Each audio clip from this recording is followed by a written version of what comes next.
బేగంపేట ఎయిర్పోర్ట్లో Indian air force విమానం ఒకటి ఎమర్జెన్సీ ల్యాండింగ్ కోసం చక్కర్లు కొట్టడం టెన్షన్ రేపింది. ఫ్లైట్ ల్యాండింగ్ చేద్దామనుకున్న టైంలో హైడ్రాలిక్ వింగ్స్ ఓపెన్ కాకపోవడంతో విమానం సుమారు 2 గంటల పాటు గాల్లోనే చక్కర్లు కొట్టింది. ఎమర్జెన్సీ ల్యాండింగ్ చేయాలని సమాచారం అందడంతో బేగంపేట విమానాశ్రయం అధికారులంతా అప్రమత్తమయ్యారు. సాంకేతిక లోపం తలెత్తిన టైంలో విమానంలో 15 మంది వరకు సిబ్బంది ఉన్నారు.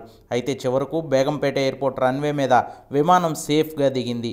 ఈ ఘటనపై ఐఏఎఫ్ అధికారులు దర్యాప్తునకు ఆదేశించారు.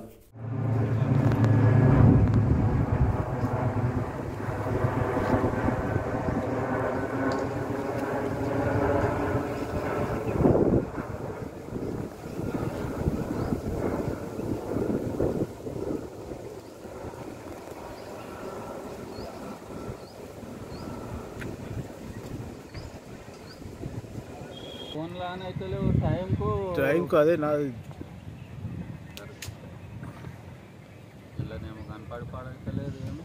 కరెక్ట్ సన్లైట్ దాని మీద ఉంది.